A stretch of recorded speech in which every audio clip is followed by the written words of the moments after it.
Hello everyone, and welcome to This Nintendo Life. My name is NBZ, and this is episode 59. I'm joined, as always, by my co-host, my brethren, Bally. How are you doing today, good sir? I'm very good, NBZ. I've been watching an absolute ton of sport this weekend, and none of it is Super Bowl related, I must admit. Exactly, we're actually recording this on the day of the terrible plate, or whatever you want to call it. If you want to just give it some jabs here and there, I'm sure there's going to be lots of sports ball tweets going around Twitter. There's a pretty tasty Pokemon Super Bowl commercial, apparently. There is, yeah. That whole thing is a big deal. We may actually end up talking about that, funnily enough, as a part of this show, but that'll be later on. Before we do anything, Bally, before we even talk about what's going on in the show, we have to give you all an update on our competition that we just ran with someone winning the copy of Xenoblade Chronicles X. So would you like to do the honors there, Bally? I need a drum roll, MBZ. All right. Okay, the winner of the first ever This Nintendo Life competition is at Dark Acerbic Wit. Very good. That is their Twitter name. Yes. We will get in contact with you, and we will get that copy of Xenoblade Chronicles X shipped out to you. We will indeed. Very good review you gave us. Really enjoyed reading that one. So thank you for that, and hopefully more of you. Thank you to everyone else who entered. Yeah, and hopefully more of you will review us in the future. We'll see if we can get that going in the Americas next time, of course. But yeah, we like it. It's good. It helps the show grow. So we always appreciate it when you review, whether there is a video game up for grabs or not.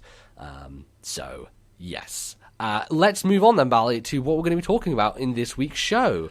So where are we going to be going? What are we going to be discussing? We've got all the video games we've been playing this week. We've got some more emails from listeners. And then for our final segment, there's been a number of big anniversaries this year. But I think probably the biggest, certainly in terms of us and our generation and perhaps our childhood, is Pokemon's 20th anniversary. So we are going to talk all about the ins and outs of Pokemon's 20th anniversary and sort of how it's affected our lives and all that good stuff.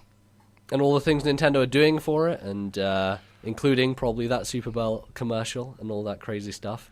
But yeah, it's weird because Pokemon's 20th anniversary is going to be based on the Japanese release date, which is 96. I don't think Europe even got Pokemon until 99. So in 96 we were 5. yeah. So not quite playing it at that point in time. Exactly. But indeed, we shall have a good talk. And one more big thing is going to be announced at the end of the show. Yes, you will want to wait and see for a possible thing that we are going to be doing. So stick around for that. Things will happen. But let's just get into the meat and potatoes, shall we, Bally? Let's talk about the games we've been playing. I know that you are freaking deep in Fire Emblem Awakening, and I know you're not quite at the end of it yet, but you'll probably talk about that next time. What else have you been playing?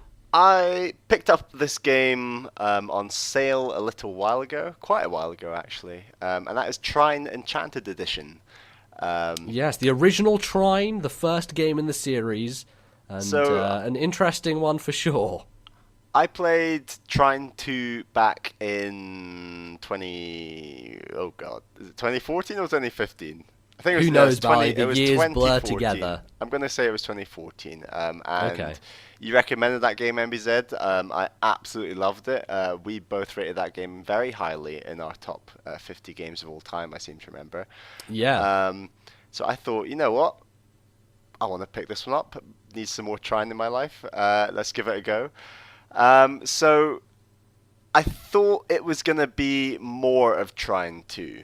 And to be honest, it was a lot more similar to Trine 2 than perhaps you had mentioned before I started playing the game, MZ. I actually thought it was very similar to Trine 2 in a lot of ways. However, there's just some parts that are really, really fall flat. I think that the boss design is utterly terrible in this game, and that, I don't even remember what the bosses were, to be honest. Well, that's the thing, is that maybe harsh to even call them bosses, because there's these sort of large troll orc like creatures that appear randomly, and they sort of run at you, and then sometimes they run at you in turn, and other times they keep running, and then often when they're next to gaps, they just run off and die in the gaps in the ground, and it's in the floor, and it's just a bit like, okay, was that a glitch? Was that meant to happen? Was I meant to defeat him? Like, what's going on here? And the game... I feel like there's a lot of that kind of messiness in trying to, not as much of it, but I do feel like because of the way these games have that physics engine that is so malleable,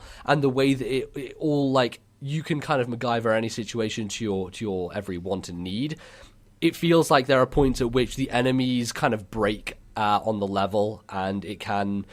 maybe ruin immersion to some extent, but also, yeah, it's weird when that happens. I think there's one big troll enemy in Trine 2, but the way you defeat him is much more engaging, and it involves more puzzle elements, as opposed to, I feel like in Trine 1, it's much more just hit them with brute force, right? Yeah, definitely. And that's a good point, is that I think this game in general has far fewer puzzle elements, and the puzzle elements that are there are much more simplistic.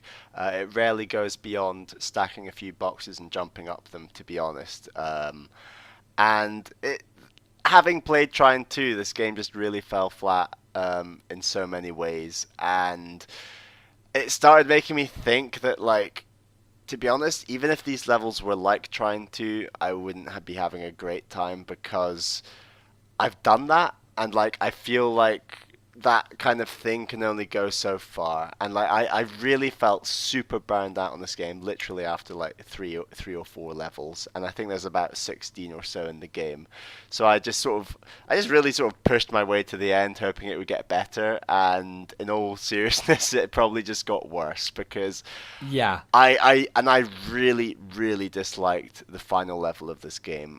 I don't know if you remember it, MBZ, but it's I don't remember much of the original Trine, to be honest. It was very forgettable for me. The final level is almost purely platforming based, and you're platforming up vertically up the... Oh, it's the vertical, yes. No, I do remember that. It's so horrible, and like Trine is good because of the slower pace and the puzzles and that sort of thing. I don't think the platforming mechanics in this game, or Trine 2 necessarily, are actually that good. They're just... No, they're just not there. great at all. Exactly. They're there to serve that purpose, but it is far more about setting something up in a puzzle situation and trying to execute that, as opposed to perfectly jumping with precision.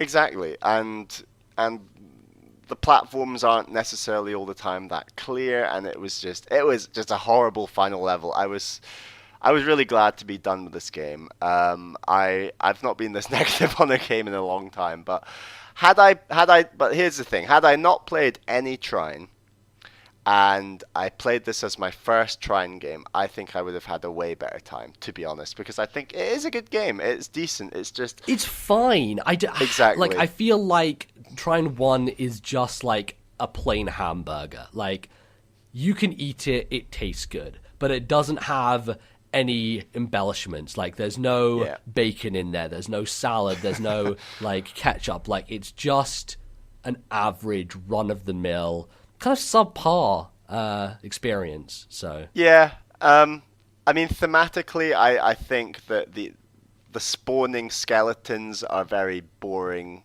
in comparison to the goblins and orcs. And they seem to like come far more frequently in the original Trine, where it just feels like you're going through combat encounters again and again, and they just don't feel like they ever stop spawning. I feel Trine 2 does a really good job of giving you those combat encounters, not making them last too long, making them interesting enough, and then moving you on to another puzzle section and continually changing the pace up. Whereas I think this one gets far too bogged down in the combat and not enough variation to kind of break it up, and so it kind of feels monotonous as you're kind of just slugging your way through. I definitely think Trine 2 was better at segmenting levels, where you'd say, this is your puzzle bit, now this is your platforming bit, now this is your fighting bit, whereas this game just spatters, enemies throughout the whole level, and they spawn through these warp things or something, and it's like, oh great, skeletons are coming through the warp pool, great. And the combat isn't very good in Trine, to be honest. It's passable and it works, but there's not really any depth to it. It's just kind of smash one button and wail on them until they die, really. Like, Yeah. it doesn't have a lot of nuance to it. I mean, I would argue that Trine 2 is the same, but Yeah, I think Trine 2 offers you some interesting abilities like the hammer throw and like the charge. I can't even remember if those are even in the original. But they do mix things up. And you have the freeze arrows with Zoya, so like you can use her as a much more usable attacker. So I would argue that, yeah, Trine 2 actually does improve on that stuff. So I mean, looking for positive points, I think that this game is just as good looking as Trine 2. Really? I think. I really played do the think PC it does. version, and the PC version obviously is going to look better than the Wii U version of any Trine game, but it didn't impress me at all. I don't know whether that's to do with the fact that the Enchanted Edition uses the Trine 2 engine, and maybe I played a version which wasn't in that engine. I'm not actually 100% on that. So my favorite looking levels in Trine 2 were sort of the sort of Twilight Forest settings, where it was like quite dark, and there's like this bluey green glow to the whole world, and I feel like so many of the levels in Enchanted Edition, I mean, the idea of something being enchanted is very sort of, you associate that with, a dark forest that I did. Right, yeah. For me personally. So I feel like they shoehorned a lot more of those levels into this game, and I actually like that because they were my favorite looking levels in Trine 2, whereas Trine 2 mixes it up way more, especially in the extended the DLC stuff, the Goblin Menace, I think. Yeah, you're like inside a monster, you're on like loads of ice stages, like really cool stuff. Right, that desert stuff, like, it really gives you a fresh environment, and that's like the point at which like you've gone through the original Trine 2 and it's like 12, 13 hours, and then you get this other like meaty 5-6 hours, but it's all different and like looks different, and I really appreciated that. So I do think that maybe if this game was better designed and had more of those Trine 2 elements, I think you actually would have enjoyed it much more. And I don't think it's just that you've burned out on Trine. I think that fundamentally I really do. I think that there are fundamentally a lot of issues with the original Trine that make it just such a slog as opposed to the joy that is Trine 2. Because I played Trine 2 for 18 hours. Like, you should get bored of that concept by that point.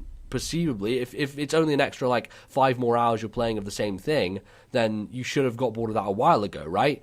But I think that there are elements just missing in the original, and it's not that you've just burned out on the series as a whole, to be honest. I would disagree, and I've got really low desire to try out more Trine personally.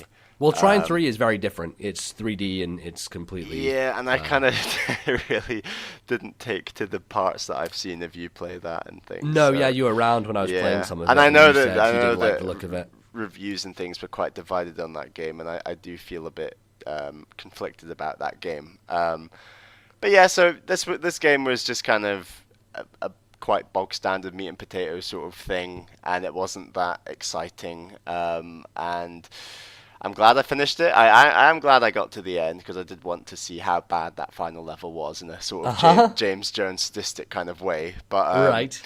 So yeah, I'm glad I did finish it, but I need a little break from the world of Trine and that whole thing because it was such a slog at the end, and that's not why I want to be playing games. And on a more positive note, I've like, as you mentioned, I've dived far deeper into Fire Emblem. I've been absolutely loving it. I'm getting near to the end of the game, and I am going to go fully in depth on my final thoughts of that game next time when I finish it up. Excellent. Looking forward to it. We're getting very close to the North American release of Fire Emblem Fates. Europe are still without a release date, and I am extremely mad and angry about this fact, but we will we'll get it eventually. I don't know when. I guess it's... When would you bet? I would bet April, simply That's because... not far. Come on. Yeah, no, but it's because Awakening had the same rollout where it came out in February in the US, and it was like mid-April for Europe, so... That's where I'd imagine, but they don't even have a release date for Yokai Watch yet, and that came out in like October last year in North America, so it's a little wonky, the release schedule sometimes. We sometimes win out, but then when it's stuff that I care about, we end up like not. So hey, North America, we'll trade you Yoshi. Yeah, I'll trade you Yoshi, I'll trade you fucking Mario and Luigi Paper Jam. No, come on. Like, those are games that I don't care about, and yet we're the ones who get them first. Oh well, what are you going to do? So, Bally, I've been playing some video games as well. We both played some more Smash Brothers, as we always do. Oh, we always play some more Smash Brothers. But I bought the DLC, I got Corrin and Bayonetta, and I really like both of them. I think Corrin certainly fits my playstyle far more. The character has those kind of sword moves and has good aerials, but also like the projectile and be able to stun someone and the ability to kind of stick yourself in the ground and do that like quick move, which you couldn't get your head around how the hell that thing worked with the javelin in the ground, and like then I just kind of zoomed off afterwards. To be honest, I don't think you knew either. Well, I think I do now, but like at the time I was like, wow, this is really weird. Like it's kind of a crazy move. Yeah, it's pretty crazy. But yeah, Corrin just plays wonderfully. I think that she, however you want to gender, because it's the avatar, so you can choose whichever you want, is just really solid. And I find it weird that I know a lot more about this character before the game has even come out. It's like a Roy situation again, but I'm okay with it, I think. I don't think it's really given too much away about Fire Emblem Fates generally, so it's just a fun, interesting thing. And I think all these complaints about having more Fire Emblem characters, like, I don't think that's a big deal when they play so differently. Like, yeah, there are a few who are similar. Of course, you have Marth, Roy, and Lucina, who are kind of all the same character, if you boil it down to it. But Corrin is so different and does so many interesting and weird moves that I am totally fine with having her as a new character. Bayonetta is much harder to get your head around. Like, she seems super deep and complex, but being able to pull her off to a competent degree requires you to really study how she plays, because there are multiple elements. Like, the idea of holding down the button, which gives you a longer move, and she shoots her gun boots or her guns at the end of the combo, is something that you need to recognize and like will have a different effect as opposed to just pressing the button on its own. Her whole jumping thing where she up Bs, then jumps, then up Bs, I don't fully have a grasp on, because sometimes I've been off the ledge and tried to do it and it hasn't worked because her up B is terrible on its own. It's really short. There's lots of elements of Bayonetta that take a great deal of study, I think. Her smashes are unbelievable. Right, her smashes are fucking crazy. And when you pair that with her counter, which is Witch Time, it seems a little broken. I don't know if there's like ways around it, but like constantly against you, Bally, I would just dodge out the way with Witch Time and you'd just be stuck there in slow motion, and either I'd be at the edge and just spike you with that heel in the edge, which is fucking amazing, or I'd just smash you with one of the big hands. Do you start your Witch Time in the same way? It's just a down B counter. Yes, it is. It's just basically a counter. It's the same as Shul, because Roy is all the Fire Emblem characters. Everyone has a counter. I felt like you were much better at pulling it off than you are with like Lucina or Shulk's counters. Like, it was happening way more often. It's because I was spamming it.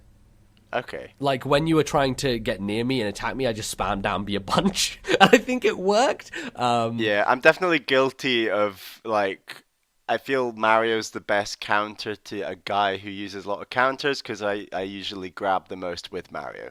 So yeah, like, that grabs the best counter to a counter. Right, exactly. But yeah, no, I think so far I've been really enjoying using them. We've only had one session of playing Smash since they came out.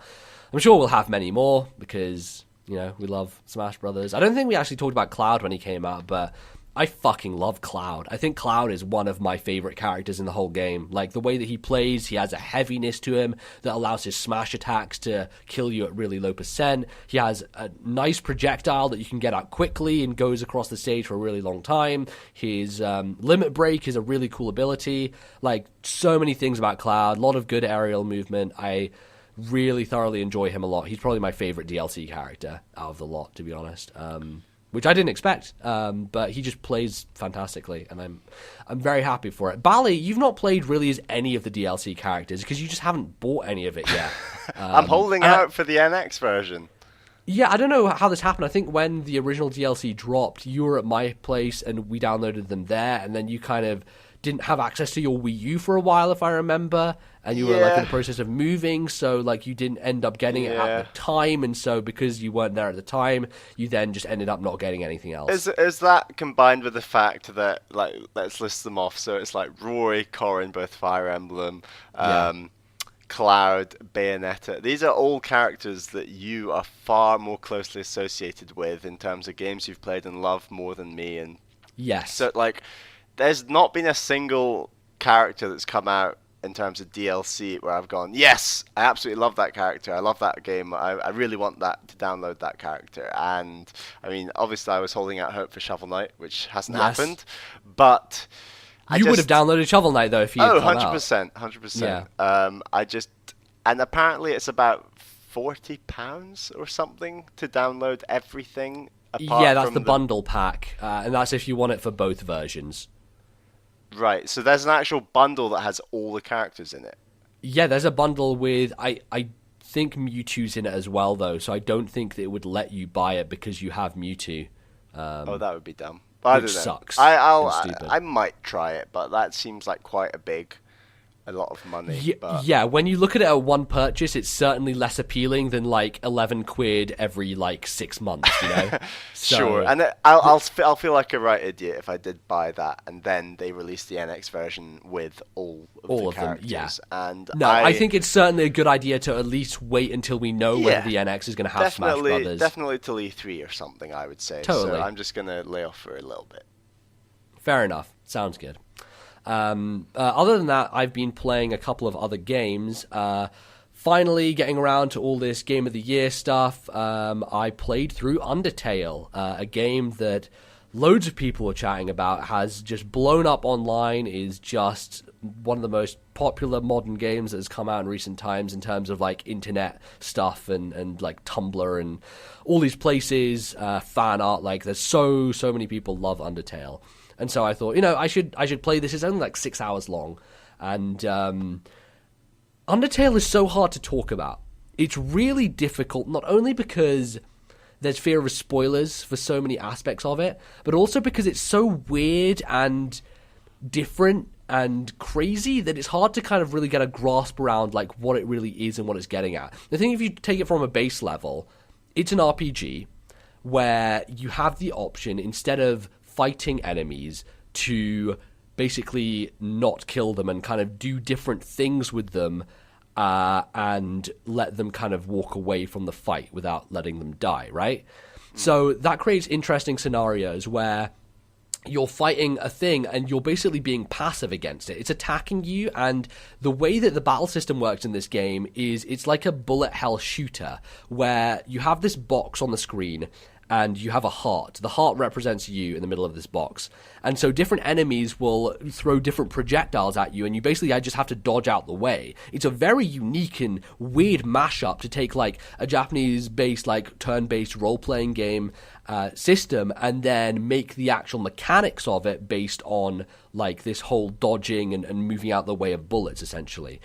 And it's weird to kind of just break it down to that, because the way that they subvert and change the way that you move around and avoid stuff is really crazy, and it kind of breaks its own mechanics, and it sets up these rules which then it kind of does weird things with. As you can tell, like, I'm trying to get a description in here, but it's so hard to say anything without like spoiling what is the real core of that stuff, which makes it interesting. Like, every enemy you come across has a unique element to them. They'll have like dialogue that they say, and they'll have different interactions that you can do with them, whether it be like hug this enemy or like provoke them or like have a talk with them or say something to them. They'll all have unique individual elements, and the way that you spare them is always the same every time you encounter them, but like remembering that and kind of figuring out how to deal with the enemy peacefully as opposed to just killing them is a real core aspect of it. But I think like it's so well written. One of the things that stands out so much are the characters in this game, and you'll see like people talking about them online. There are so many, like you'll go on NeoGAF and there are tons of people with their avatars of these characters, and on the surface like they seem very goofy and funny, and like it's so well written and incisive, but there's also the kind of these layers of depth to the characters, and I never really went too deep on that stuff because it requires you to kind of go off the beaten path and kind of meet up with them later and have chats with them. But it's like every time you encounter a boss, and if you're trying to be pacifist as possible and not kill them, then you kind of come back to them later and you learn more about them and you find their backstory. And I have watched like some videos. I've seen the true ending, which is the true pacifist ending on YouTube, because I didn't want to play through the whole thing again on my own because it's another 6 hours of commitment. I'd rather move on to something else. An actual pacifist ending, so not fighting any enemies. You fight, you encounter them, but not killing any, essentially. Right. And I had decided on my first playthrough that I was going to like maybe kill some, and I killed like a couple enemies at the start, and then I got to the first boss, and I thought that there was no way for me to get past it aside from just like killing the first boss, and I didn't know the boss was going to die, but they died, and I was like, shit, I feel bad about that, like really bad about that. I leveled up, so I managed to get more HP and stuff from doing that. But then for the rest of the game, I was like, I don't feel like I can do this. Like it's. I'm very confused as to why you wouldn't want to kill enemies. Well, the reason is because it ties very much into the story and the message of it, right? In the sense that like we go through these RPGs and we don't even think about like what we're taking down. We're just murdering monsters on monsters, not even thinking about like whether they have any kind of cognizance of their own. And the thing with Undertale is like it provides that. It gives all the characters personalities, and it gives them like backstories and things that you want to care about. So it just feels really bad when you kill something or someone. And there is a way to play through the game, Genocide, which is where you actually just murder everything. And it's not just that. It's like there are a set number of encounters on every screen. So you literally have to go out of your way to just walk around each screen, killing every single thing. And it supposedly turns out pretty dark in the end. But like I did find that there were some baggy parts towards the end. It has lots of puzzles in it, and it maybe gets a little repetitive, maybe hour 4 to 5. But the ending is just spectacular. It subverts game mechanics and does things which just blow your mind, quite frankly, in terms of like messing with the fourth wall and just screwing with the player. And I was blown away by that ending. I think though it kind of like maybe lagged a bit leading up to that, it just took me off my feet. And I highly recommend anyone to just give it a go. It's only 6 hours long, and it's a fascinating game, really is. And made by one guy, Toby Fox, who's done an incredible job with it. And it might be coming to Wii U? It might be. So someone from Nintendo's dev team reached out to Toby Fox on Twitter, and apparently he was very interested in getting a Nintendo version done. There are certain things that happen in Undertale to do with the way that the PC platform works, which is really weird. I don't know how they would pull that off on a Wii U version of the game. I can imagine how they would do it, but it is crazy, and I don't know what they would do to kind of make that happen. I think the problem is that this game is made in an engine that is not supported on Wii U, so that he would need to go to like a third-party developer to port it, to help him port it over. But it certainly is possible that it comes to a Nintendo platform, and Bally, I recommend that you kind of stay away from anything regarding this. Don't watch Patrick Klepek play through it. It's so funny because you were like, Bally, you should really watch like Patrick Klepek doing this, and then that news like came out like, Bally, don't do it. If you've started, just stop. And I'm like, oh, don't worry, I've not watched it yet. Okay, right. I'll wait. Yes, you should, because I think it's one of those experiences which really hits hard, not knowing as much about it as possible. So yeah, Undertale is fantastic. I really enjoyed it. And then Before we close out, I just been playing through and just finished today Rise of the Tomb Raider, the brand new Crystal Dynamics Tomb Raider follow-up to the 2013 game, which, if you'll remember from last year, was my number 4 game in our top 10 games that didn't come out in 2015. I loved the 2013 reboot. I thought it was fantastic. It took Uncharted in a new direction, one where the enemies weren't bullet sponge hell, and where a lot of the puzzles were far more interesting and less kind of arbitrary like they are in Uncharted. And Rise of the Tomb Raider is just more of that, but better and bigger and more fantastic and better looking and better written, and the cutscenes look amazing. It's just a great fun ride. Like, the combat has been improved. You're able to go around and pick up like these bottles and turn them into Molotov cocktails. You can pick up like enemy radios and turn them into bombs and plant them on enemies that come by. Because you have a shotgun and like a rifle, as well as your bow and like a pistol, like there's much more options you have for attack, as well as like melee stuff. So that stuff, it just feels much more fun. Like, every time in Uncharted I went into a combat encounter, I would always kind of breathe a sigh, because I was like, oh god, this is just going to be me trying to survive this, you know, and try and get through this. It always seemed like the weakest part of that game. Yeah, those for games, certain. But... For certain. It's like my least enjoyable part of it. Whereas Tomb Raider, I get to those combat encounters, I'm thinking, this is really fun. Like, I have different ways that I can approach it. The arrows kind of build on themselves, so you get like additional elements added. So you can have like fire arrows and grenade arrows, which explode on impact, and basically poison arrows, which just like get like a cloud of smoke that like chokes people to death, which allows for more stealthy approaches. Overall, that stuff is just so much more streamlined and just feels good. And it's not like way hard. They throw a bunch of enemy waves at you, but they've also implemented the ability to heal on the run. So if you like start to go into that state of like the screen's getting all black and white and blood's coming over it like it does in Uncharted, instead of like hiding away until it like comes back slowly, you can quickly pop a heal item and just be right back into the action. It really just speeds things up and makes it much more fast paced, which I super enjoyed. My favorite part still is the tombs. Like, there were not many of them in the original Tomb Raider, but the tombs are just so much fun. Like, they take that environmental puzzle solving, and they're nowhere near as complex as like a dungeon in a Zelda game, but they're these little rooms that require some thought and some kind of approach that is very different from everything else. And the thing I love about them is that there are no enemies in sight, so it's just, you know, 100% that you're focused on this one thing, this puzzle that you have to solve. And every one that you do gives you like a really important, cool ability that's not necessary for the completion of the game, but just makes your life easier. And it does feel like, because they have these open hub areas, and you have the ability to go back to tombs later, it very much has a Metroid feel, where you're getting equipment later down the line, like the ability to breathe underwater for longer, and you have to basically, like, I found a tomb and I wasn't able to get under there. It said, you can't get past here because you need the rebreather. You need to be able to breathe while you swim.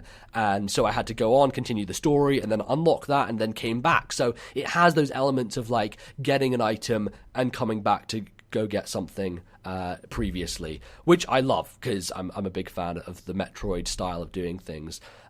So yeah, just overall, it's a slick package top to bottom. My one complaint would be, like, when I first started, it's not super well optimized for PC, especially for the fact that I have like a 970, which is a pretty powerful graphics card.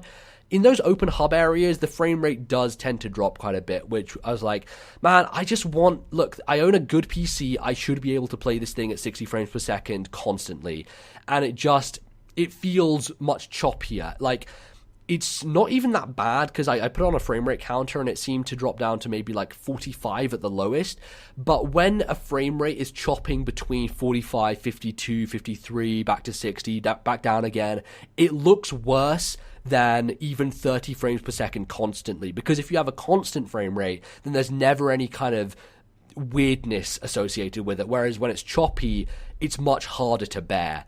And so that is a little bit of an unfortunate thing. If I had a more powerful PC, it would be fine, but unfortunately, for some reason, this game is very demanding power-wise. So is the plot of this game set up for a third one? To have a nice trilogy? Oh, 100%. Actually, the funny thing is, like, there's a post-game scene that happens, which 100% sets up a third entry in the series and like has a big bad who seems to be the one in control of everything from the beginning. And there wasn't really too much of a tie story-wise between the first Tomb Raider and this one. There's like a couple of characters who carry over, but really this seems like a sort of standalone thing you could go into.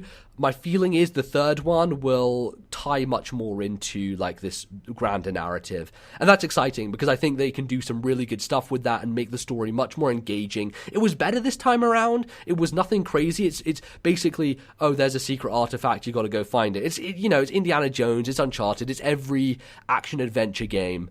And that's fine. But I think the characters are more well written and there's an interesting twist that happens. So certainly much better setup for a final version.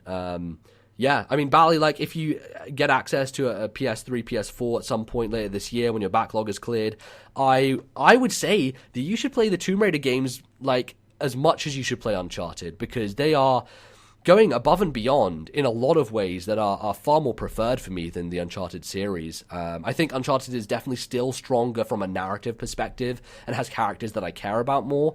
But like gameplay-wise, I think Tomb Raider is unmatched. So 100% positive on this one, and I'm looking forward to the next. So there you go. That is me. I played quite a lot of video games, I guess, so... Anyway, that's going to probably close us out for the segment. So we'll be back in a little bit with some emails that you've sent us. So don't go anywhere. We shall return.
Welcome back to the show. It is that time again. It is time for everyone's emails. And before we get into the first email, let me remind you about the email address, which is thisnintendolife@gmail.com. That's thisnintendolife@gmail.com. So the first email is from Daniel M. And he asks, would we like to see the original 2D Zeldas remade in 3D? So he's talking specifically here about Zelda 1, 2, and Link to the Past, right? Yes. So this is a weird one. It's an interesting one. And he kind of prefaced in his email about seeing like a version of the original Zelda in VR, which I did see a bit of that. And it looks weird. It looks very strange. I've also seen like people try to remake that game in Minecraft. I've seen some pretty competent versions of that. But I think fundamentally they would be very different games, right? If you turn them 3D.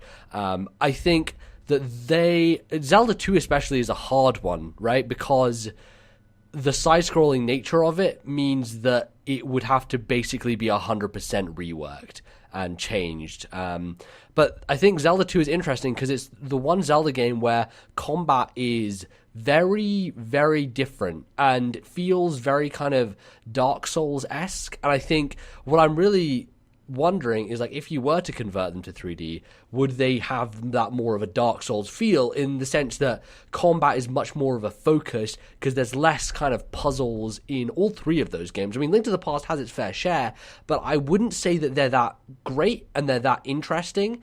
A lot of Link to the Past is very kind of enemy management based and combat focused, which means I think that it would end up having that as, you know, being a central point for me personally.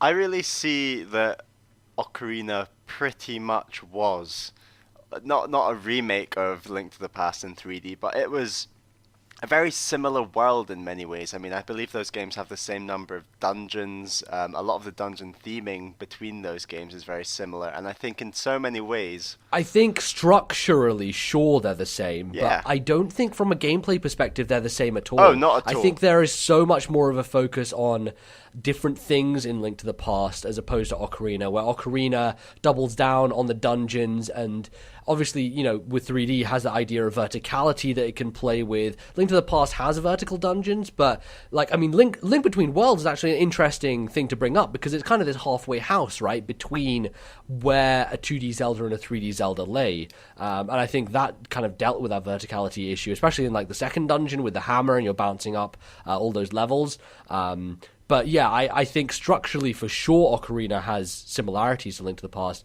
but I just don't think gameplay-wise they're the same at all. but I think the second that you try and turn Link to the Past into a 3D Zelda, you will just replicate Ocarina. I don't believe that you can keep the elements of Link to the Past that made it so distinctive and convert them to 3D. I just don't think that would work.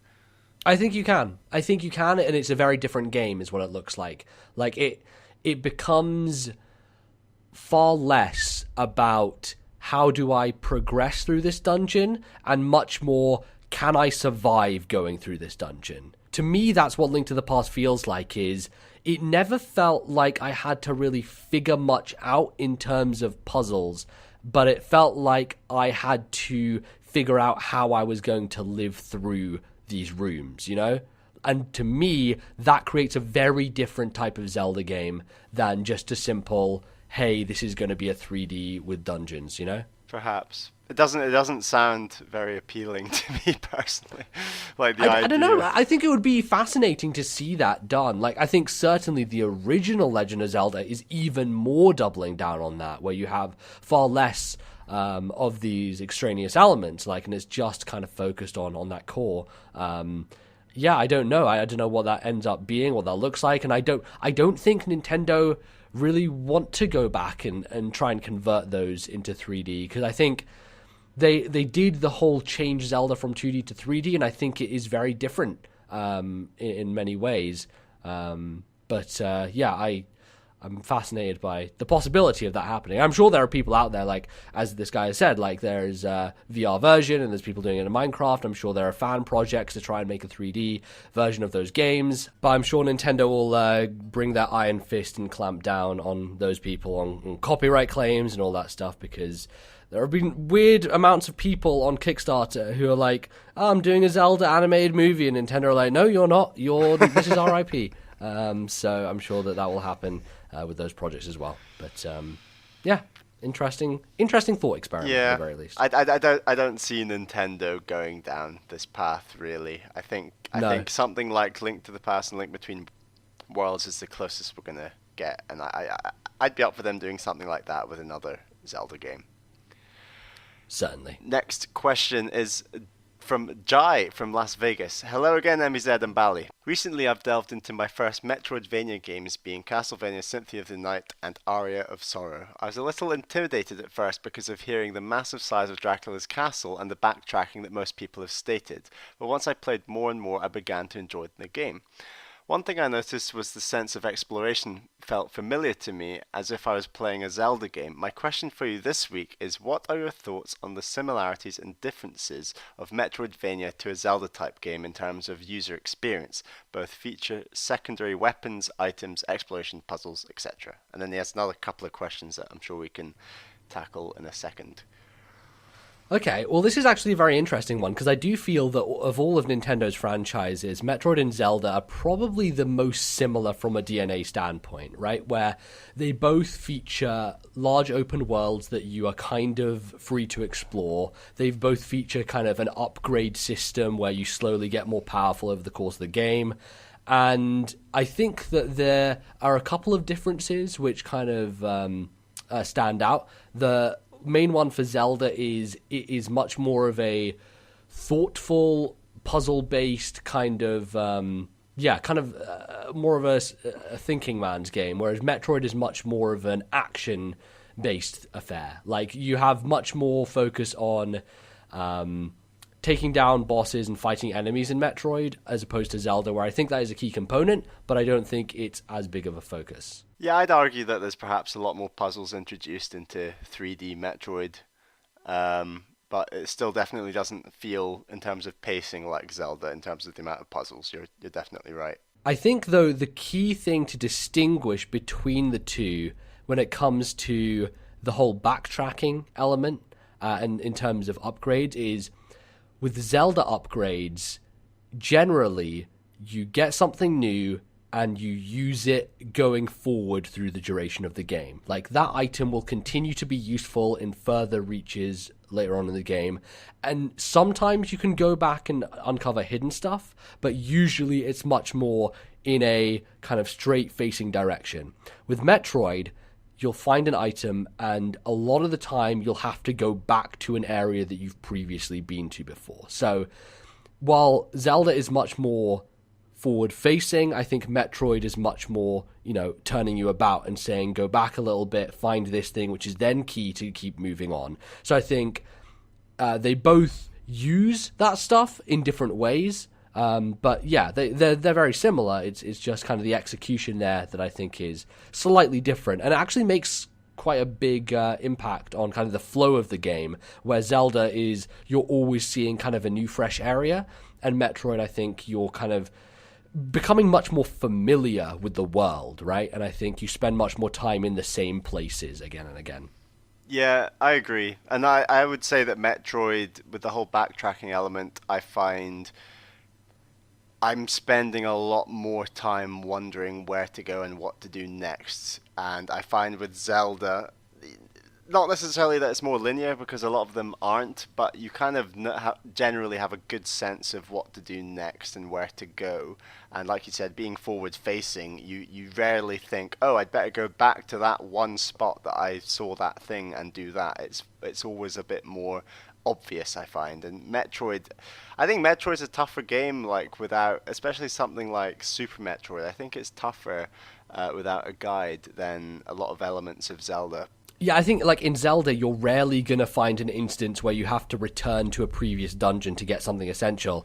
There are a couple of standouts there. Yeah, Skyward Sword. Definitely. I like that. But aside from that, like, it's usually you always get something new and then you use it somewhere else.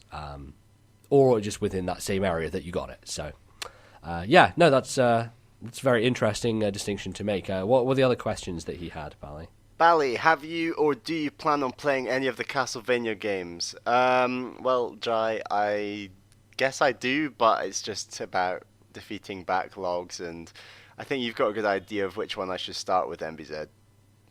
Yes, 100% you should play Aria of Sorrow, Cool. which is the one that Jai is also playing. What's that on? That is on Wii U Virtual Console. You can get all 3 GBA Castlevanias on the Wii U Virtual Console, whether you live in Europe or in North America.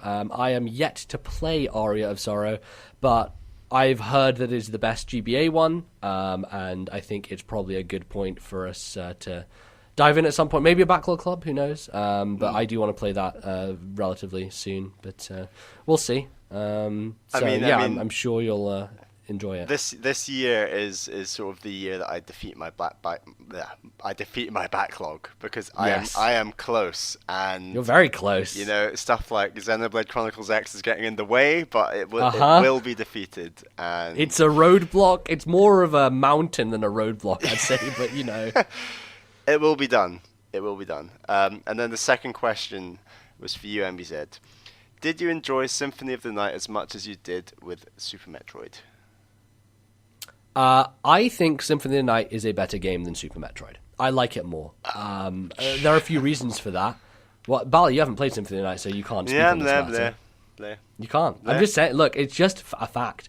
Symphony of the Night does so many things to streamline the experience. I think the key one is fast travel points. The ability to get to different parts of the castle without having to trudge back through constantly. I think you explore far more in Castlevania Symphony of the Night than you do in Super Metroid. Like, I feel like I know that castle really well. And it's a longer game as well, so that probably helps. But certainly it just alleviates a lot of kind of niggling things, issues that I had.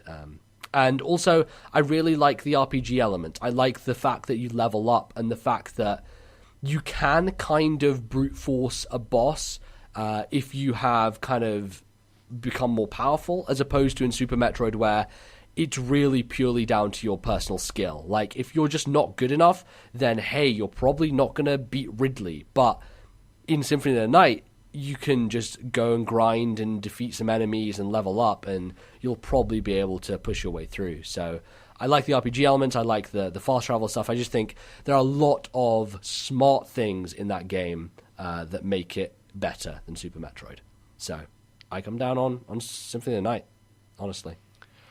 Our final question this week is from Colin. Hello MBZ and Bally. With all the speculation that the NX will be a combination of both a handheld and home console, I believe that Nintendo and the Pokemon Company are waiting for the NX to release Generation 7. My biggest hope for Generation 7 would be that this is the game that fully makes Pokemon go into 3D, and that the jump from Generation 6 to 7 will be comparable to the jump that Zelda has made with Link to the Past to Ocarina of Time. Ever since I played Pokemon Colosseum for the GameCube and Pokemon Battle Revolution for the Wii, I wished for there to be a main series Pokemon game in full 3D that you can play on your TV. Hopefully this happens on the NX so that the main series games won't entirely stay as a handheld-only franchise. Anyways, what do you guys think about this, and what are your hopes for Generation 7? Well, I don't have any hopes for Generation 7 because I'm done with fucking Pokemon. No. All joking aside, I think that it's interesting to consider the direction that Pokemon will go with NX, because as is alluded to, if we consider the portable and console being a unified platform and the games kind of being the same across them, there is the potential there for them to choose the 3D route. But there is also the potential for them to stay conservative and just make a 2D game that, hey, you can also play on your television.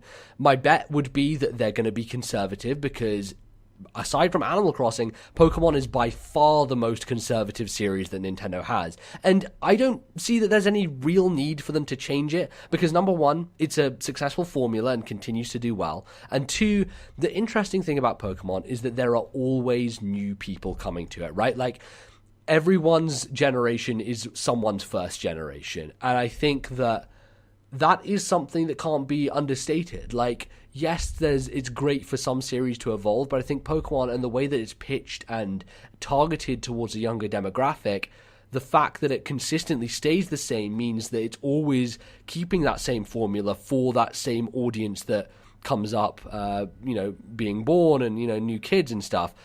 The one issue, of course, is like, now that Nintendo aren't doing so great and they don't have many kids playing their platforms, they're all on iPads, iPhones, it's harder for them to kind of get that crowd. But then, there's this whole mobile initiative and Pokemon Go's been on that thing. Anyway, that's probably going to lead into our next segment. But Bally, what do you think? Do you think it's likely that they go for this like full 3D third-person behind-the-back camera with a Pokemon game, or is that just a sparkle, a glint in the milkman's eye, as they say? I think they can kill two birds with one stone and be very conservative and very revolutionary at the same time, because here's just a little idea that I came up with. So what if we imagine the NX to be, in terms of screens and playability, it kind of looks like a Wii U. So you have some sort of gamepad that's got a big screen on it, that's the handheld element, and then obviously you have your TV. Imagine if the TV element was behind the back third person, behind the back camera, and then imagine if the handheld element was like X and Y, and imagine if the two were synced up perfectly, and that when you were just out and about playing handheld, it was basically a similar engine to X and Y, but then while you're at home in full 3D, you get the full behind the back experience. That's fucking crazy, but also I don't think that it's outside the realm of possibility, and I'll tell you why. Really? I don't think it's possible. I don't think they will do it. I think I don't know. I think it would be awesome. I would absolutely love that, and I think HD Pokemon is a great thing that I think needs to happen, and I would be pretty devastated if Generation 7 doesn't take advantage of, an HD home console element. Well, Bali, let me tell you why your theory may not be as crazy as you initially think. Hit me. The answer is Dragon Quest XI. Okay. The version of Dragon Quest XI that is played on the 3DS is very similar because on the bottom screen it displays a sprite-based 2D Dragon Quest, whereas on the top screen you have the 3D version of that. And they both play simultaneously at the same time. Now, I don't know that this goes on for the entirety of the game. Maybe at some point or another you have to choose whether you stick with one. But what they have showed so far of Dragon Quest XI on 3DS is literally both characters moving at the same time, one on the bottom screen in 2D and one on the top screen in 3D. And it's crazy, but there is precedent there for that to happen because Square Enix have been bonkers enough to do it. So would Nintendo go that far? I don't know, but it would be very interesting. And it also does solve that problem, as you say, like, if the handheld component is not as powerful, then you can take it on the go and it is more like a traditional Pokemon experience, but hook it up to the TV and it becomes a big kind of HD version of that world that is much more appealing and interesting to look at and all that stuff. That could be fascinating. That could be maybe a thing that gets me interested in a Pokemon game again. I doubt it, but maybe. Yeah, I mean, it was just something I came up with before while we were reading over the questions, and I thought, who knows? I'll put it out there, but I think it would be an absolute travesty if the NX does have, a home console HD element, and Generation 7 is on the NX, and they give us something that is, either a Pokemon Colosseum or just an evolution of X and Y. Like, I know that they have it in them to push that a little bit further and do something interesting. And there are so few games that, fully realize a three-dimensional Pokemon world. And it's something that, when we were really young, we always talked about, like, oh, I wish they did like the definition was a Pokemon where you run in the grass, and that was the definition as to mean not a Pokemon Stadium or Colosseum, like actually running in the grass, having the adventure, catching Pokemon, doing whatever, and then implementing that in a full 3D experience. I just think would be so exciting, and like you said, might even get you back into Pokemon a little bit, MBZ. So I think we'll see what happens. Here's the big question, Bali. Does NX launch with a new Pokemon generation? That is what I think that's a strong shout. I mean, we have the previous year where they haven't launched any new Pokemon game. Is that a sign that they're holding out for the next gen on NX as a launch title? Because let me tell you, there aren't many stronger launch titles out there for a Nintendo system than a new Pokemon. I think that's actually something that pushes units, unlike many other things. I mean, there's definitely been this huge push to get Pokemon back into the psyche of everyone, and that's obviously it's the 20th anniversary that we're going to talk about next segment, but we're talking Super Bowl commercials, Pokken Tournament, I'll just throw it in there, Detective Pikachu. Oh god. The Red, Blue, Yellow re-releases on Virtual Console. There's one more I've missed. Pokemon Go. That's the biggest one, perhaps. Right, yeah. That's absolutely huge. So, if these are all lining up to say, hey, everyone likes Pokemon, you're back into Pokemon, and then end of the year, or maybe start of 2017, boom, here's an X launch with Pokemon, Gen 7, some unique twist like we've discussed, potentially, and I think that could be a real system seller, hopefully. It could be. Could be the good start that Nintendo need in a new generation, for sure. But yeah, speaking of all that Pokemon stuff, all of that 20th anniversary craziness, we are going to take a break here and rejoin you in the next segment with our thoughts on Pokemon in its last 20 years and what Nintendo have planned for the rest of 2016. So don't go anywhere. We shall return to end the show.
Okay, everyone, welcome back to the third and final segment of the show. My name is NBZ. I don't know why I'm introducing this as the beginning of the show, but fuck it, we'll roll with it.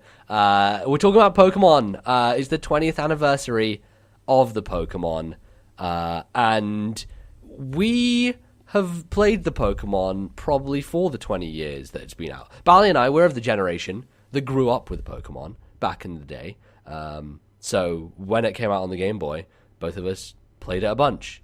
And we continued playing the series for a very long time. Until the fourth generation, in which we got fucking crazy. And we decided it'd be a good idea to learn competitive Pokemon. And then I had a YouTube channel for 7 years. And then I decided to play Pokemon like that on YouTube. And then I quit, and now I'm doing this podcast. So that was a brief history of Pokemon's last 20 years involving Bally and myself. But we'll talk about that. We'll talk about our early histories with Pokemon and all that, what it means to us from that perspective. But let's just talk about some of the stuff Nintendo are doing to celebrate Pokemon in its 20th anniversary. I think there's no better place, Bally, than to start with the Super Bowl commercial, because we're recording on Super Bowl Sunday. And that is relevant. So, have you seen it?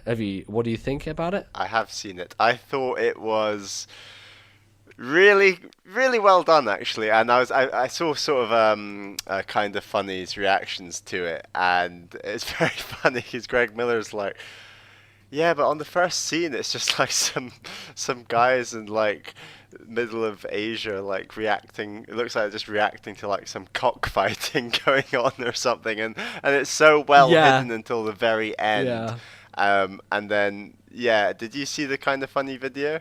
I did, but I also have seen a breakdown of like GIFs on Tumblr, which point out all the super subtle references to Pokemon throughout the trailer, which is really interesting. Like, the best one is the doorway with the NFL player, the football players, and it says like, yes, want to be the very best or something. Yeah, so I can't remember what exactly it is, but like on the back of the two football player jerseys who walk through the door, it said one of them is 19 and one of them is 1996, which is nice. When it originally came out. One of the chess pieces, when that girl is playing chess, is a Nidoking. I saw that one, actually, yeah. The outfit that the young boy at the start is wearing is pretty much identical to that of youngster Joey, who is a well-known trainer from the original Pokemon games. There are multiple like little hidden things in there, but I will agree with you. It really seems like a Nike commercial or something, right? Like, it feels like a sportswear kind of thing as opposed to Pokemon, and it then comes kind of jarring when you cut to that CG, and I don't think the CG... There's just Gyarados flying around and like... I don't think the CG looks great, if I'm perfectly honest. I think they probably could have spent a bit more money budget-wise on that, but it's very effective. It feels like almost like a World Cup trailer, even down to the Pikachu emblem at the end feels like, you know, the next World Cup emblem almost. It's just the way that it's put together. It feels very sports-like. I think that fits in well for the fact that it's a Super Bowl commercial, right? Yes. But it's also a very different direction. Like, it is very different. I don't know. It feels modern and weird. I like it because I think there's a tendency amongst people who wouldn't be interested in video games that the second they see some footage of video games appear on a TV for a commercial or something, they just turn off instantly, and they're like, oh, well, True. I'm not going to buy that anyway. Why? I don't want to watch this commercial. I'll just switch the channel or something. Whereas this advert is so clever in like enticing you and making you watch it, and like you said, the little hints at Pokemon will only be spotted by the Pokemon fans, and then everyone else is just going to be watching it like, what's this an advert for? And like, even if by the end they think, oh, it's just Pokemon, what load of Coswallop, it doesn't matter, because they've watched it to that point and like that's exciting, and they've all been like enticed, and I guess that's the point. Yeah, no, it's clearly been made by some smart people who know what they're doing, and I don't know. It's interesting because it's not really advertising a specific product, right? It's exactly. just advertising hype. the brand. Yes. It's like, here is our brand. Remember this brand. This brand is 20 years old, and we're doing things with it this year, so pay attention, essentially. Which is interesting, because I really think that the greater world is going to end up paying attention with things like Pokemon Go coming out, you know? Exactly, and hopefully it does lead to something NX related potentially at the end of the year, like we mentioned earlier in the show. Who Sure. knows? Hopefully it ties into loads of great stuff. Absolutely. I think the next big thing on the docket to come out is the virtual console releases of Pokemon Red, Blue, and Yellow, which you, Bally, I know, are planning to pick up at least one of these titles. Yeah, definitely. I mean, I used to be really big into Pokemon. Now, I wasn't quite your level. I mean, obviously I was into competitive for quite a while. But I really dropped off Pokemon entirely after Gen 4. Gen 4, have I got that right? Yes. Yes, that is Diamond Yes, Pearl. Diamond yeah. and Pearl. I played those games, loved those games, dropped off it entirely, but I am well up for, going right back to childhood, and I never completed Red, Blue, or Yellow. I owned all three of them, and I think I did like the first 6 gyms in each or something, and just gave up. And that's just the sort of gamer I used to be. I'd hardly ever complete games. And that's... You did beat Gold, Silver, Crystal, though, right? Oh, definitely. Yeah. And I think those are all around better games in many ways Yes. that I'm sure we can discuss at another time. But it's just... I really am excited about this. I think I'm going to go for Pokemon Blue because that was the first one I got, and I think I'm gonna get Bulbasaur because I normally got the Grass starter, and I'm gonna go for it. And I don't think I'm gonna catch a ton of Pokemon, and train them all up. I think I'm just gonna stick to a core team and kind of spam single Pokemon perhaps, because I don't want to spend tons of time playing it. But it'd be really cool to just play through that game. And it's really exciting that they've done this, and that... When's it coming out? End of February, did you say? I think so, yeah. So, I mean, that's good timing. Hopefully finishing up Fire Emblem, get into that, and see where we go from there. I think I mean, I want to play Pokemon X later in the year, and it'll be nice to play the two back-to-back, sort of, to see how far the series has come in that time. Yeah, no, it's really fascinating that you'd go from Gen 1 to Gen 6, because people obviously decry the fact that Pokemon never changes, but I think when you move that far in time, then yeah, there's going to be a lot of difference. So, cool stuff. The next, I think, set release would be Pokken Tournament, which is the big fighting game coming out, which is already got a spot at EVO 2016, which has made many people angry. But clearly this is money hatting to the finest degree. It's Pokemon's 20th anniversary. Of course, Nintendo are going to pay to have Pokken Tournament at EVO. And I'm sure, I don't know, I'm interested in what this game is doing. My problem is, I don't think I want to play it unless I have someone else to play it against, which means, either I don't buy it and you don't buy it, or we both buy this game, and I'm not sure where that's going to fall. I would definitely agree. The most fun we have with Smash is because we're just sparring partners and we just play each other all the time. And if I'm waiting for some cracking reviews, basically, and some guys in the industry that we follow to say some good stuff about it. I think it would take something like that to push me over the edge personally, and then it would be, hey MBZ, this guy that we both follow really likes it. Let's go for it, and both of us could buy it, play online, and hopefully have a great time. But we'll wait and see. Yeah, it's certainly one that I want to have a bit more time to kind of sink in with other people first before kind of making the decision myself. But I don't know, it's cool that they're actually trying to do spin-offs that appeal to maybe a broader audience than just, your mystery dungeons and your other bollocks that people, I don't know, I'm not sure how many people care about all those. I think this is... Pokemon Picross? Yeah, I guess. I don't know. I just think this is more of it's a direction that I think a lot more people will be interested in, as opposed to the other stuff. The next thing is probably, I don't know when this is happening, but Pokemon Go is going to be the big thing later this year when that launches, and I don't have any clue if this will blow up like hugely or if it'll just do pretty well. I think it has the potential to be enormous, but I'm very interested into how it's actually going to work, and I'll probably give it a go. I'll probably see how it works and see if it's worthwhile. I'm sure we'll talk about it at some point. But yeah, what are your thoughts on Pokemon Go going into the 20th anniversary year, Bally? If I have to download it and then I have to like go running into some mountain somewhere to like catch a Pokemon I'm still struggling to identify what the game is and how it's going to work, but I am definitely on board for giving it a go. If it's free to play, which I believe it is, then why not? There's no reason not to. Yeah, exactly. It's so I think that's one of the, we decry mobile constantly, but I think you can't really argue with the fact that if you just want to try it and jump in, there's no barrier to entry at all, and it just lets you kind of at least play and get an opinion, even if that opinion is terrible. Like, at least you didn't have to, go and, throw your hard-earned dollars in the way of it. It just kind of is there. So Exactly. I do appreciate that. And then most recently, one of the craziest announcements in the last few years, Detective Pikachu, which is already out in Japan, and I'm sure we'll get a Western release at some point when they localize it.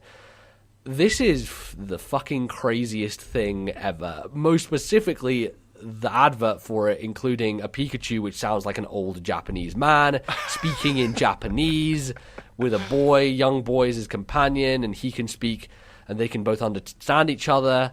It's fucking crazy. Apparently, it's kind of like a Telltale game. It's like an adventure-style thing, which sounds great to me, honestly. Like, as soon as I heard that, I was like, okay, I'm maybe interested in this. If there's a bit of Layton thrown in there, a bit of Telltale, I think I could actually get down with an eShop, cheap, kind of entry-style game. And I'm really fascinated by the fact that this is an eShop download title, and it's not a full-price thing in Japan, because I think they very well could have gone that route with it, but they haven't, and I think that might lend to their benefit. Do you think they're going to be able to get Benedict Cumberbatch to do the voiceover for the UK?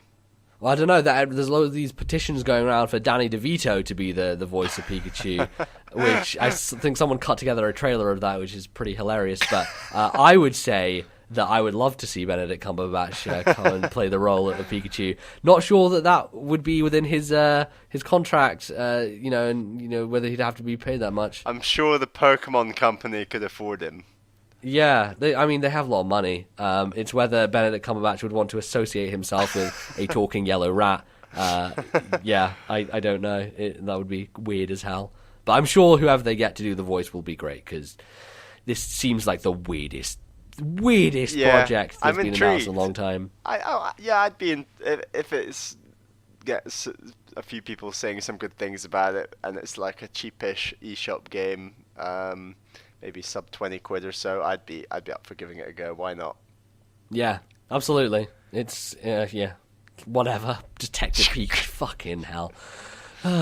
Anyway, Bally, that's all the stuff that Nintendo so far have kind of lined up for the 20th anniversary of Pokemon. But I think a lot of this is, ruminating and thinking about what Pokemon was back then and how it became this phenomenon. And really, do you remember the first time you encountered Pokemon? Do you have a memory of, what was the first thing Pokemon related that you ever were kind of exposed to?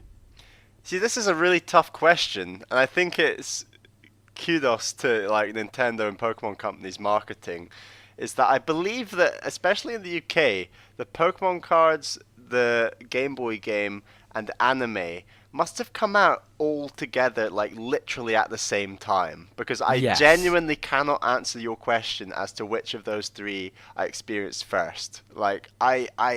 It just hit me like a wave. It just hit all of it. It was just like, oh, I've got the game and I've got the cards. And I'm going to say I think the cards made a bigger, quicker impact with me personally. And then it was the video game, and I feel like then after that I kind of much later learnt some of the rules for the Pokemon card game, and specifically through the Pokemon trading card game video game. And then I think I was pretty well into the anime for quite a long time, right up through sort of the Johto region, and then that's kind of when it tailed off for me, I think. But it just like the anime sucked up weekends. Like when we'd be at each other's houses, the video game would just suck up our weekends. And then like especially when I bought my N64 and like I had Pokemon Snap and the Pokemon Stadium, those are probably two of my most played N64 games. It was just everywhere, and we absolutely loved it. Like I cannot emphasize enough how much we loved it. Yeah, Pokemon was the thing that got me into video games, like into traditional 100%. like handhelds and consoles and everything. It was the gateway drug to me sitting here doing this podcast right now. If Pokemon didn't exist, this whole show wouldn't exist, right? Like a lot of our early like friendship and stuff is based on that and Star Wars and all this other stuff, but like Pokemon was a key component of all of that. And it's crazy, and I think it was a very calculated move to have all of that marketing push at the same time, because then you were bombarded from all sides and everything just kind of snowballed to make it what was an enormous success. And I think there has been recently, as we've seen, that trying to be replicated with Yokai Watch here in the West, and I don't think it's really done that great, but in Japan, you know, that kind of did the same thing where it's like anime and game and all this at the same time and kind of get fever pitch going, and that really was kind of, I think it was a right place, right time thing, honestly. I'm not sure you could do that again in this modern era, but it kind of just, it took over. I think for me, I think the cards were probably the first thing I was exposed to, and I really loved the card game, not in terms of playing it, in terms of just collecting stuff, you know, and looking at my cards and being like, oh yeah, this is great, I've got shinies and all that stuff. And then I think it was that and the anime around the same time. I didn't get the game until later, because we didn't have a Game Boy until... So here's the weird thing. The first Game Boy in my household was a birthday present for my sister. So I wasn't the first one in my family to own a Game Boy. It was actually my sister's Game Boy. I remember you always playing Pokemon on her purple Game Boy for ages. Yeah, I did, and really, she never played the Game Boy that much at all, because she didn't really care about games, and it kind of just became mine by de facto, which was weird. And it wasn't until Gen 2, because you distinctly had that special edition Pikachu and Pichu Game Boy, which obviously is Gen 2. Yes, exactly. It was when we were in America, and I bought the special gold/silver Game Boy, which if you had it in certain conditions in the light, it would either turn gold or silver, and it was fucking cool as shit. And it still is. I still have it at home. It's pretty cool. And Pikachu's cheek, which is obviously red, is the power button. Yeah, I love it. It's a really good, I think it's the only kind of special edition Nintendo hardware that I own, but it's a pretty good one. If we're kind of ranking special Nintendo hardware, I think there are certain like Zelda 3DSs and stuff which look really great. Like the Zelda SP, for example, is one that I really want to own. But yeah, that Pichu one is up there for certain. I think like my first memory of playing Pokemon, the game anyway, is waking up the morning after Lalsa's birthday, my sister's birthday, and going into the bathroom, like wake up really at like 6 a.m. going into the bathroom because that was the only place where there was light. There's even a picture of you on the internet doing this. Yeah. What, taking a dump? Yeah, mean? No, do you know this picture, yeah? Yeah, the meme picture of the guy or the kid with the bowl haircut playing Pokemon on the toilet. I wasn't actually taking a dump at the time. I was literally just sitting on the floor of the toilet because it was the only room in the house that had a good light source, because, you know, back then the Game Boy didn't have a backlight or front light, so you needed a good light source. And I just remember sitting there and starting Pokemon Blue and playing through and just being entranced by it and just loving every single second, and that was really the genesis of that for me. I think you probably had the game before I did, and I remember kind of like... Yeah, I distinctly remember, because I was given the Game Boy Classic by my cousin as a birthday present, I believe. And I got a Game and Watch collection with it, and then I got some other racing game. And then much later, I want to say maybe 2 years later, maybe less than that. I think I got my Game Boy very late. But that's when Pokemon came out. And I distinctly remember getting Pokemon Blue. And then I was at some sort of holiday camp in Edinburgh back when I was like, I don't know, how old were we at this time? Are we talking like 11 years old, I want to say? 10, 11, yeah, probably. 10, 11. So I stupidly, and like my mum always warned me against this, like, don't bring that with you, someone will steal it. And I was like, no mum, they won't, like whatever. I distinctly remember bringing my Game Boy in with Pokemon Blue. I think I was like, I'd done about 3 gyms or something, which at that point in time felt like a lot of gameplay time.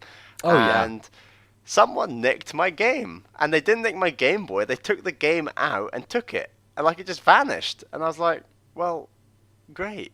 And then so I was absolutely devastated. And then my mum was like, "I told you so, I told you so." But and then basically, I said, "Mum, please, can I buy Pokemon again?" And she's like, "Okay, right. This time we can buy Pokemon Red." So then I got Red, and I got further, and like I said, I got to like the 6th gym or something, then stopped playing, and then later I bought Yellow. So I still, but that's the funny thing, is that I've got another copy of Blue. It was like I bought 2 for some reason. I don't know, it's weird. I have a weird memory of this, but yeah, so I actually do have all 3 versions at home right now. Yeah, that's crazy. I do remember this happening. I feel like later on I remember you talking about it, but for some reason it just like vanished from my mind, because I always like considered the fact that I had Blue and you had Red, right? Like, and that was like the way it was, so it kind of got retconned in my mind. And it was like you that actually for had the most Blue time. first. Yeah, I did, but then Yeah, weird, crazy stuff. So yeah, I mean, the revolutionary thing I think about Pokemon was the fact that the link cable existed. I think the link cable really existed because of this game, and the fact that it interacted between multiple systems, and it was like a community thing where like everyone had to trade different things back and forth to try and fill out the Pokedex, and we could battle with each other. We were shit, of course, because we didn't know what the hell we were doing, but it was one of those games where we just dug so deep. And I don't do this anymore, right? It's like I play a game and I move on and I play the next thing. And I think like I like doing that now because it gives me a breadth of experiences, which allows me to talk, I think, more comprehensively about the industry at large and about all the games out there. And I like doing that now. I can't really imagine myself locking back into a single game and only doing that game anymore. But back then, we just would play this forever and not stop and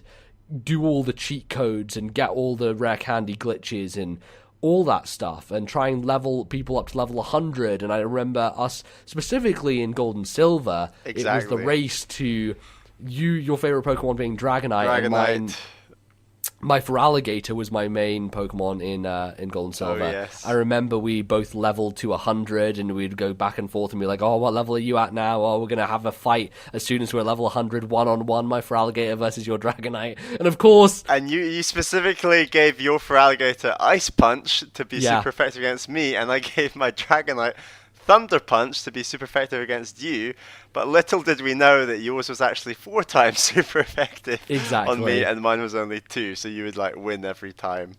I think you were faster, and then it would do like maybe 3/4, and I would just kill you in a single hit. Yeah. Because we were not aware of the deeper complexities that were laying there in the Pokemon game at the time. I think though, like that Gold Silver was like such a peak. I mean, yes, we were absolutely absorbed by Ruby Sapphire and later Diamond Pearl, but yeah, Gold Silver, we how old were we then? Like 12, 13, and we'd like There was an go obsessive nature to Gold and Silver, unlike anything else. It was linked to Pokemon Stadium. It was to do with collecting furniture for like your in your house. It was the whole infrared sensor thing where we Yes. both owned Gold, Silver, and Crystal, Yes. and you could, on a daily basis, transfer between a certain number of games. So we would transfer between all of our copies in every variation Combination. possible, have a sleepover, wake up the next day, and do it Yep. again. And by doing this, we both accumulated, you know, the Snorlax, the Lapras, the Surfing Pikachu, all the rarest infrared items. And it was just bananas. But like, the moment we were just so hooked on the it. moment to rejoice was sticking it into the game pack and into my N64 controller, and then seeing it on Pokemon Stadium 2 in full 3D, like seeing your room, and it was just this. Oh, we just got so excited to do this. Like, it was just so, I don't know, the collecting like feeling you have when you're that age is just like, and I'm sure if Amiibo came out when we were that age, it would have just destroyed our wallets, like absolutely destroyed us. But this Our was parents' wallets, of course. exactly our parents' wallets. Whereas we were just absolutely obsessed by Pokemon Stadium and Pokemon Gold, Silver, Crystal, Red, Blue, Yellow. Like, it was. I can't. It's really hard to describe like the level of obsession. Like, that's the only game that we would bring to each other's houses and play. It was late. It was later that we did anything else. I hardly owned any other games, really. Exactly. So it was video games for me for like a good number of years until I, you know, got exposed to other stuff. And I think it was around the time I had a PlayStation 1 and I played some stuff on it. Like, I didn't play a huge amount, but like it was around GameCube time that I started to get more into other stuff. And that was also the GBA era where Ruby and Sapphire came out. And I think we both like really enjoyed Ruby and Sapphire, but I don't recall it being the level of crazy. I think you and Ali T certainly went a bit crazier because you were all about completing the whole Pokedex. But I feel like that happened a little later. Like, that happened a couple of years after the game came out. Oh, that was much later. Yeah, that was I would say 14, 15 years old. Yeah. Just pre-Diamond Pearl, really. Maybe a year before Diamond Pearl came out. Yeah, and I think just getting to the age of 14, 15, you naturally mellow out a bit in general, and you don't. Yeah. You do. You definitely obsess about stuff. I obviously still obsess about loads of things, but I don't think there's something so unique and innocent about the amount an under 13-year-old can, you know, obsess about something. And we were just in our zone with the first two generations, like we said. And yeah, absolutely. I mean, we were saying off mic that, like, for our age, so we're both 24, and like, for our generation, there's like two original IPs that stand out as like generation defining, and we thought that they for us this was Pokemon and Harry Potter. And like, obviously Star Wars was big when we were younger, but that wasn't original then. That was like prequel trilogy. Likewise, Lord of the Rings was obviously a book, but that was huge as well. But I mean, Pokemon and Harry Potter came out at very similar times, I want to say. The first Harry Potter, can you remember? No, I think the first Harry Potter was like 98 or something along those lines. But I don't think Harry Potter really hit its stride until like Azkaban came out, probably. Yeah, no, it was just sort of... Pokemon had a bigger instant impact than Harry Potter.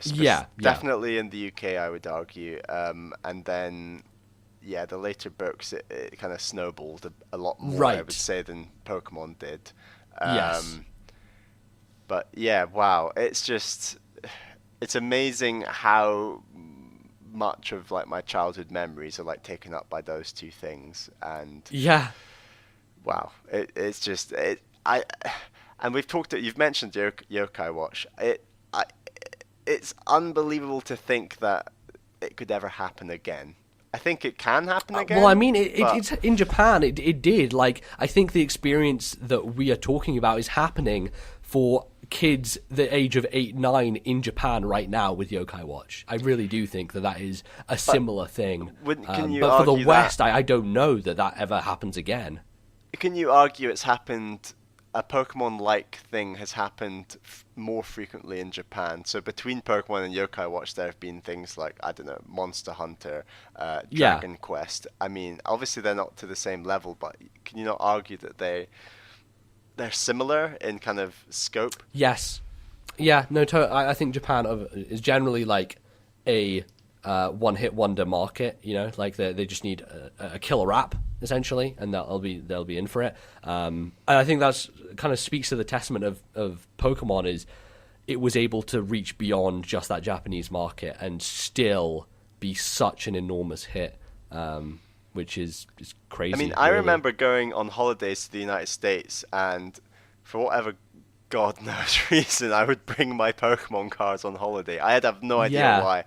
But I'd like be in a hotel or something, and I'd see other American kids just like playing Pokemon cards just on the table. And I'd go up and speak with them about like Pokemon cards and stuff, and it was just like, wow, like even across the Atlantic, it's just completely absorbed everyone, and it was really weird. I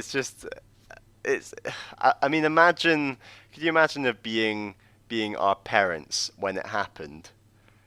Like, Yeah, you God, must have thought like, oh my God, like capitalism is just absolutely consuming my child, sort of thing. Like, it really did, and like I'd be so scared if I was a parent. Like, and in the UK, and I'm sure this happened in the US, like you heard about there was like school stabbings and things in parts of the UK. I mean, they had to ban trading cards at our school because of it. They just said you can't bring them in anymore, which was gutting, really. It was I absolutely devastating. I remember when it happened, and because break times were taken up entirely by we must have looked like drug dealers or something, just standing facing each other, like, I'll give you this for this, and you can have this for this, and they'd just be like, it was brutal. It was quite intense, but yeah. We loved it, though. We absolutely loved it, yeah. For me, the real fascinating thing about Pokemon is it was pitched at such a young audience, and yet it became this thing that had a level of depth that appealed to a much older audience. And that's not just in the games and the video game stuff, it's in the card game and you know all these other things. Like, there is a level of complexity to it that I don't think anyone kind of imagined it would have, and it worked because it means that people who liked it when they were younger continued to like it as they grew up, and it just kept being a big part of people's lives. I mean, how many of the, like, say you're someone who's interested in Pokken Tournament, and you might be like our age, like the fact that it's Pokemon must be like such a great reason to get into it, and you know, you can imagine that the professional Pokken players are going to be similar age to us, who are of the same generation, who got hit massively on the head by that first wave that we've just been talking about with the first generation. Absolutely. So like the timing of Pokken Tournament is pretty good, because I mean so many of the competitive like Smash players are similar ages to us, and things like that. So it's pretty exciting what could happen with that game. Yeah, lots of possibilities, lots of things, potential. But yeah, I don't know if we need to say anything else. I think, you know, we had a great time with Pokemon for a very long time until I burned myself to a crisp with it. But you all know how that happened. I mean, so. I'm definitely now in a strange position where I'm more up for playing Pokemon than you are, and I think that's just embodies just how burnt you are on that game, and like that series, and we mentioned this in the last segment, like it does really, we'd love to see it reinvent itself a bit, and I may be jumping ahead of myself because I've not even tried out Gen 6, and I'm going to play Pokemon X, like I said, so it's fascinating that it's lasted, like we've said, 20 years. That is a long time for a video game franchise. Look at stuff that's come and gone in between. And it's still so successful, continues to be so successful. Exactly. Like, look at, I don't know, Crash Bandicoot. That was just one of many video game characters who has lived and died in the space of the juggernaut that is Pokemon. And it really is a juggernaut. Like, it's absolutely huge. And, well,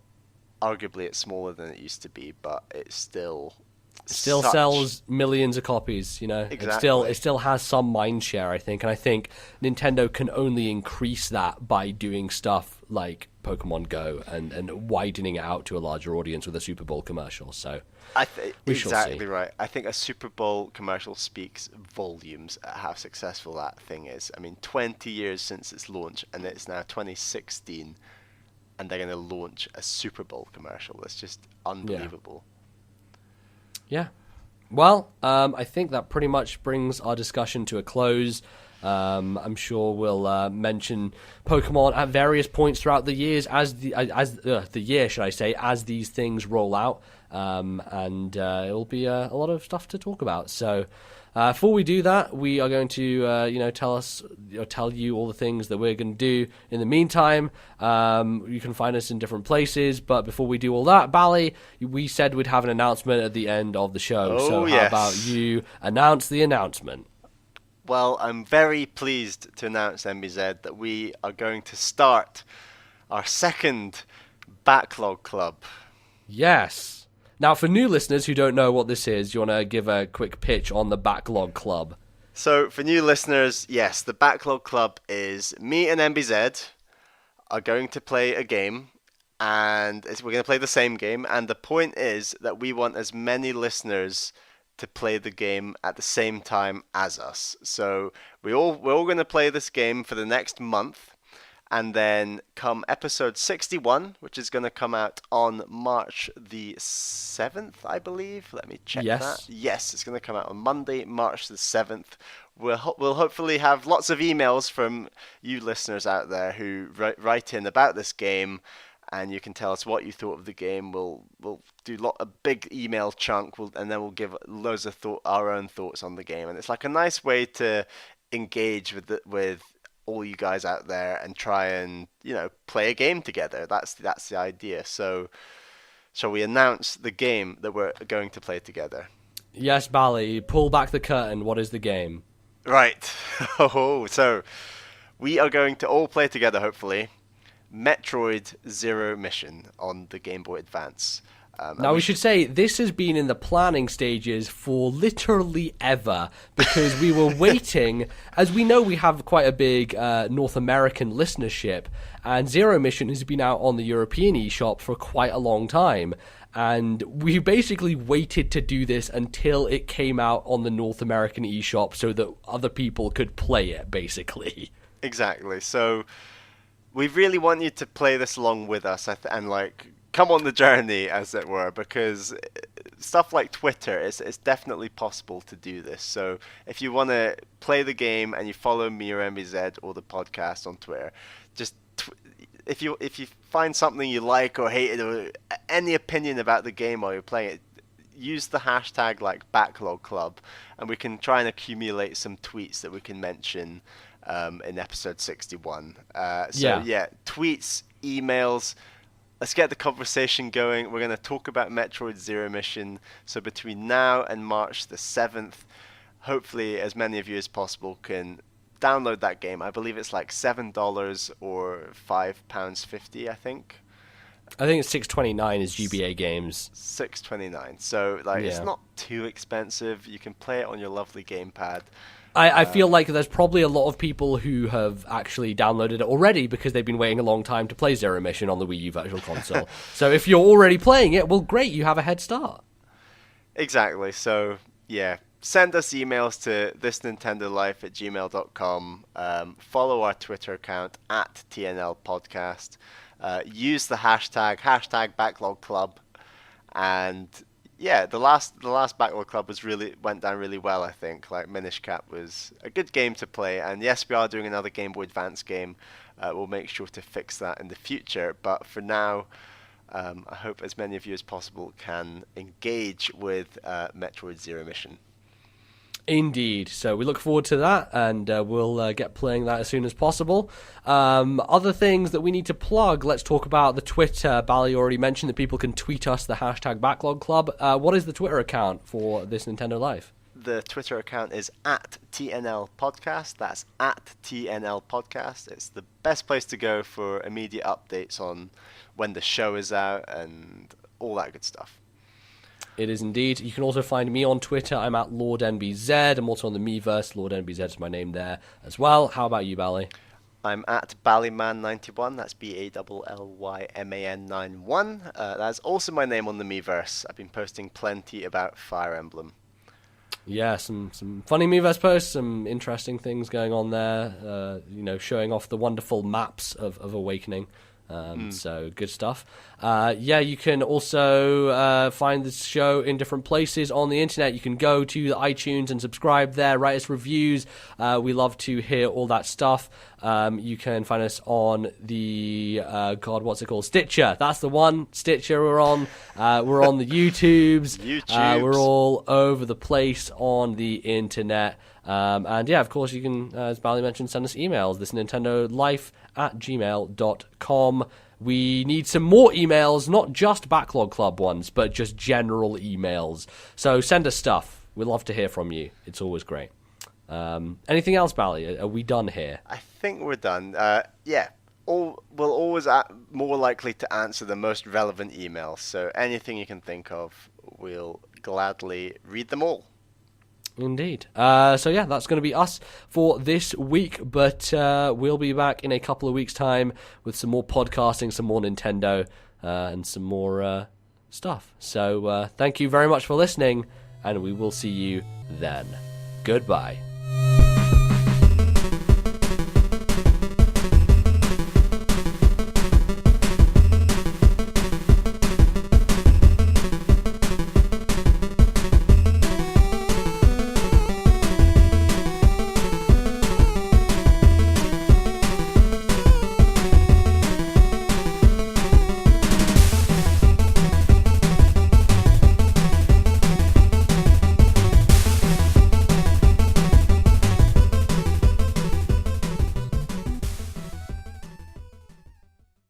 The musical interludes from today's show were both from Undertale, the first being Snowdin Town and the second being Save the World, both copyright Toby Fox 2015. I'm sure they exist out there, and I'm sure Nintendo will pirate them and take them down for piracy, so... Sorry, my mum is calling, I need to... Hello? I'm in the middle of recording a podcast right now. You call it the worst time possible. What did you want? Oh, okay. Oh, okay. Okay, I'll probably call you in a bit, like when I've finished this. Alright, bye. God fucking damn it. Three, 2, 1. We should actually get in the habit of doing that so that I know I can jump to the I point didn't clap quicker. because you said 3 twice. Oh my god, the internet just fucking... Oh my god, the internet died on our clap point. Fucking great. Jesus, what a clusterfuck of a nightmare. Oh god, we're going to get through this it. segment if it's the last thing we do. Oh my god, okay, can we... Okay, 3, 2, 1...